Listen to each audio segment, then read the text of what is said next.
If you're a Fujifilm photographer, but also love to shoot portraits, there are a large variety of lenses to choose from. However, there are two that significantly catch our eye, and we're going to put them side by side today. These lenses are the Fujifilm 50mm 1.0 WR lens and the Fujifilm 56mm f1.2R. Let's see what these two lenses are all about, who they're for, and how they perform against each other.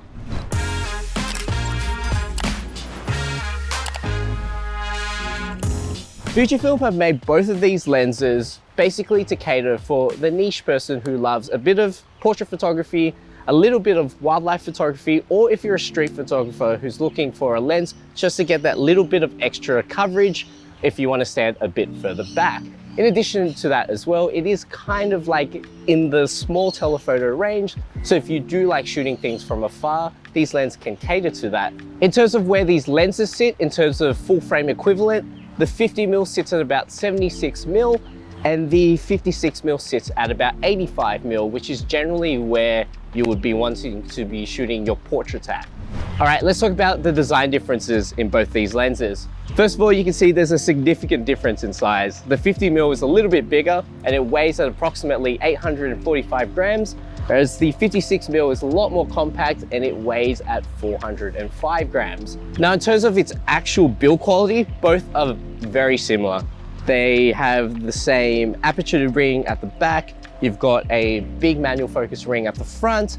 And in terms of its design and materials, it feels like any other Fujifilm X lens. It's quite solid, has a kind of metal-like finish to it, and it just feels overall quality in both lenses. Now, the big major difference between the two is the 50mm is weather sealed. So if you're out on the field a lot, the 50mm is going to be more beneficial for you in those ever-changing weather conditions.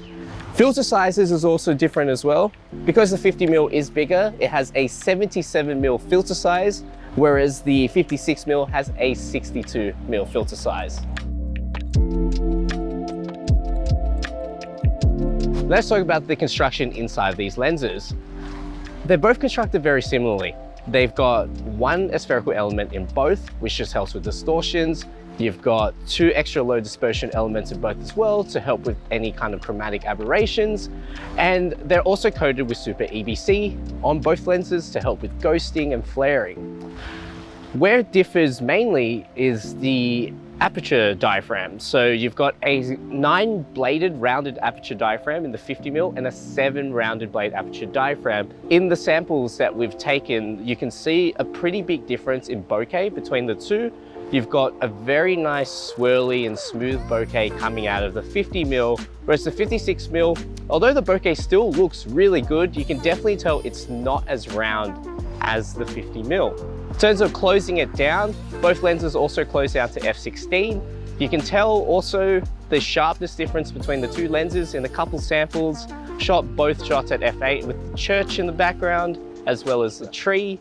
And you can see that the sharpness difference in between the two, the 50mm is definitely sharper, especially if you close it down from f2.8 onwards. The 50mm really has a nice feel and a nice edge to it in terms of sharpness.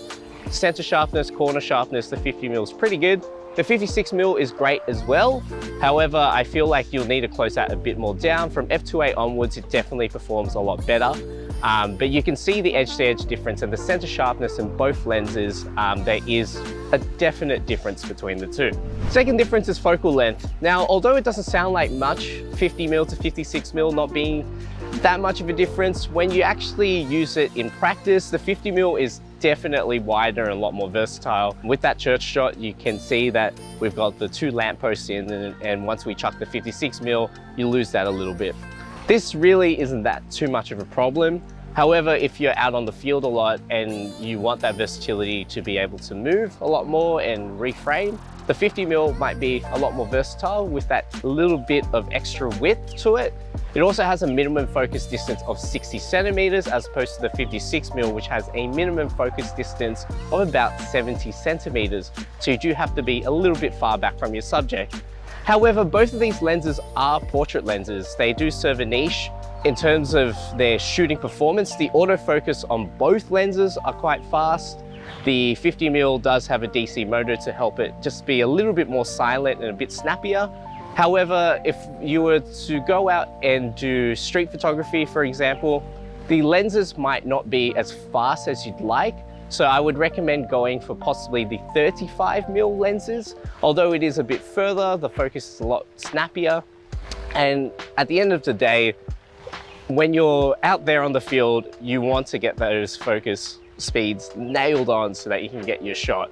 Both of these lenses, although are quick, it does tend to take a little bit of time to get the focus that you need. However, in most cases, if you're out doing a portrait shoot, an event shoot, they're going to be pretty good anyway.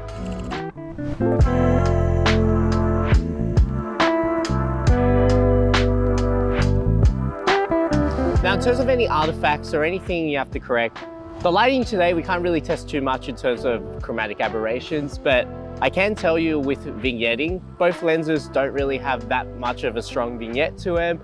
And if it does bother you anyway, a lens profile correction in Lightroom or any kind of photo editing software will get rid of it. But as I mentioned, there's not really much of a problem and it doesn't really come out on these lenses. So on that front, both lenses do come out pretty well in terms of out of camera photo quality.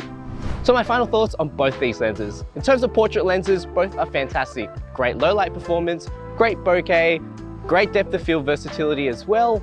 And overall, sharpness, contrast, both lenses perform quite well. So who are these lenses for? The 56mm is definitely more for the traveler. It is half the size, half the weight, and if you do enjoy that extra bit of focal length, then the 56mm is the way to go.